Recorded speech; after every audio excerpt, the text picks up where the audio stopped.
Diallo, bonsoir. Bonsoir. Je rappelle que vous êtes le leader du parti MSD. Oui.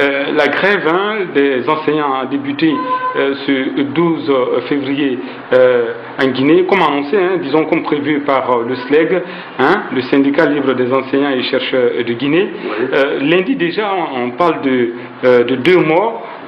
Un certain Alpha Oumar Diallo et un certain Abdoulaye Ba. Le premier aurait été tué dans un accident de la circulation et l'autre a été fauché par une balle.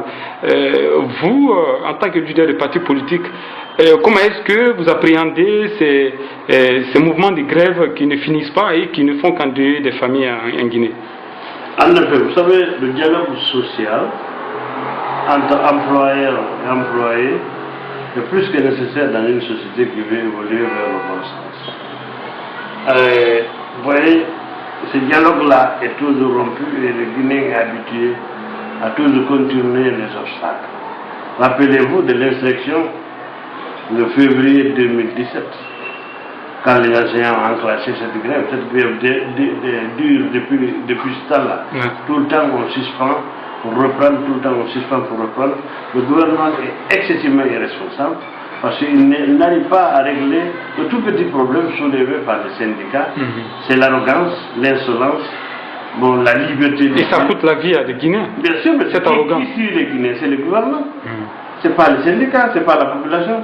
C'est le gouvernement qui tire sur les grévistes, sur la population paisible. Donc, il faut que cette logique-là finisse. Quand on est capable, on est capable.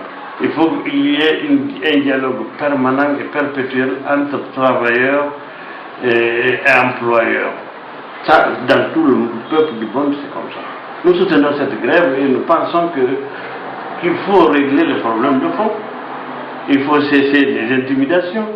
Et il faut que le gouvernement cesse les intimidations et règle les problèmes. Et il faut que les syndicats soient responsables et savoir qu'ils sont le leadership, le modèle à suivre de l'ensemble de la population guinéenne. Et que le gouvernement aussi se rende compte qu'il est le principal employeur du peuple de Guinée. Pour ça, il doit respecter les principes, les règles. Et il ne faut pas qu'on dramatise parce que ce n'est que normal quand l'employeur demande une augmentation de salaire, un traitement plus adéquat, des conditions de travail plus acceptables. Mais sauf qu'au sein justement de ce mouvement syndical, le SLEG, il y a un bicéphalisme, il y a un premier groupe qui estime que le second est un groupe dissident.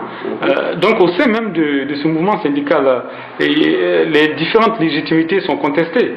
Vous savez, le gouvernement est habitué à amadouer, à corrompre une partie de... Vous pensez que le gouvernement est même en train de diviser? C'est le gouvernement qui a divisé le syndicat. Nous prenons comme syndicat SLEG, Bakar Souma et son équipe. L'autre là, lui, Bemba Souma, il a déjà fait son temps. Et si ça va naître. Ils ont déjà fait leur temps, ils ont passé le témoin parce qu'il y a eu le congrès. Mais il faut un congrès. Le congrès qui a été organisé, disons, par Bakar Souma n'est pas reconnu par les autorités. Oui, les autorités ne reconnaissent pas un interlocuteur digne de ce nom. Ils veulent toujours des gens qui font semblant d'être et qui acceptent l'argent à la place d'un travail concis, bien défini.